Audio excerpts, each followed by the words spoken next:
ಪಟ್ಟಣದ ಉರ್ದು ಶಾಲೆ ಮುಂಭಾಗ ಮಧ್ಯಾಹ್ನ 3 ಗಂಟೆ ಸಮಯದಲ್ಲಿ ಆಲೂರಿನ ಕೊನೆಪೇಟೆ ಕಡೆಯಿಂದ ಬಂದ ಕಾರು ಯೂ-ಟರ್ನ್ ಪಡೆದು ಮತ್ತೆ ಕೊನೆಪೇಟೆ ಕಡೆ ತಿರುಗುವ ವೇಳೆ ಟ್ಯಾಂಕರ್ ಲಾರಿ ಹಾಗೂ ಗೂಡ್ಸ್ ಲಾರಿಗಳೆರಡೂ ಕಾರಿಗೆ ಅಪಘಾತವಾಗುವುದನ್ನು ತಪ್ಪಿಸಲು ಹೋಗಿ ಸಡನ್ ಬ್ರೇಕ್ ಹಾಕಿದ ಪರಿಣಾಮ ಹಿಂದೆ ಬರ್ತಿದ್ದ ಕೆಎಸ್ಆರ್ಟಿಸಿ ಬಸ್ ಮುಂದೆ ಇದ್ದ ಗೂಡ್ಸ್ ಲಾರಿಗೆ ಹಿಂಬದಿಯಿಂದ ಗುದ್ದಿದ ಪರಿಣಾಮದಿಂದ ಬಸ್ನಲ್ಲಿ ಪ್ರಯಾಣಿಸುತ್ತಿದ್ದ ಒಬ್ಬ ಮಹಿಳೆಯ ಕೆನ್ನೆಯ ಒಳಭಾಗ ಕತ್ತರಿಸಿದರೆ ಮತ್ತೊಬ್ಬ ಮಹಿಳೆಯ ಎಡಗೈ ಮೂಳೆ ಮುರಿತಗೊಂಡಿದ್ದು ಇನ್ನೂ ಹಲವರಿಗೆ ಹಲ್ಲುಗಳು ಮುರಿದಿದ್ದು ಕೆಲವರಿಗೆ ಸಣ್ಣ ಪುಟ್ಟ ಗಾಯಗಳಾಗಿರುವ ಘಟನೆ ನಡೆದಿದೆ. ಕೆಎಸ್ಆರ್ಟಿಸಿ ಬಸ್ ಹಾಗೂ ಲಾರಿಗಳು ವೇಗವಾಗಿ ಚಲಿಸುತ್ತಿದ್ರೆ ಇನ್ನೂ ಹೆಚ್ಚಿನ ದೊಡ್ಡ ದುರಂತವೇ ನಡೆದಿತ್ತು.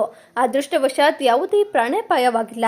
ಅಪಘಾತವಾದ ನಂತರ ಕೆಎಸ್ಆರ್ಟಿಸಿ ಬಸ್ನ ಚಾಲಕ ಬಸ್ಸನ್ನ ರಸ್ತೆಯ ಬದಿಗೆ ಹಾಕಿ ಚಾಲಕ ಹಾಗೂ ನಿರ್ವಾಹಕರಿಬ್ಬರು ಪ್ರಯಾಣಿಕರ ಯೋಗಕ್ಷೇಮ ವಿಚಾರಿಸಿದರೆ ಲಾರಿ ಚಾಲಕರಿಬ್ಬರು ಅಪಘಾತವಾಗಿದ್ದನ್ನ ಕಂಡು ಸ್ಥಳದಿಂದ ತಮ್ಮ ತಮ್ಮ ವಾಹನಗಳನ್ನು ನಿಲ್ಲಿಸದೆ ಕಾಲ್ಕಿತ್ತು ಪರಾರಿಯಾಗಿದ್ದಾರೆ.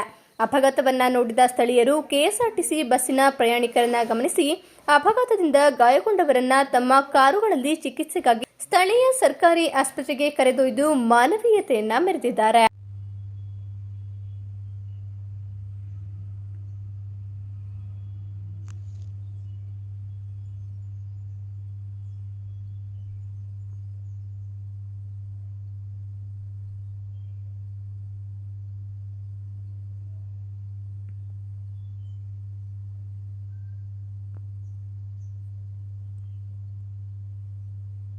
ಸ್ಥಳೀಯ ಹಾಗೂ ನಿಖರ ಸುದ್ದಿಗಾಗಿ ಸಬ್ಸ್ಕ್ರೈಬ್ ಆಗಿ ಬೇಮಾ ವಿಜಯ ಡಿಜಿಟಲ್ ಯೂಟ್ಯೂಬ್ ಚಾನೆಲ್ ಹಾಗೂ ಪಕ್ಕದಲ್ಲಿ ಕಾಣುವ ಬೆಲ್ ಐಕಾನ್ನ ಕ್ಲಿಕ್ ಮಾಡಿ ಕ್ಷಣ ಕ್ಷಣದ ಅಪ್ಡೇಟ್ಗಳನ್ನು ಪಡೆದುಕೊಳ್ಳಿ.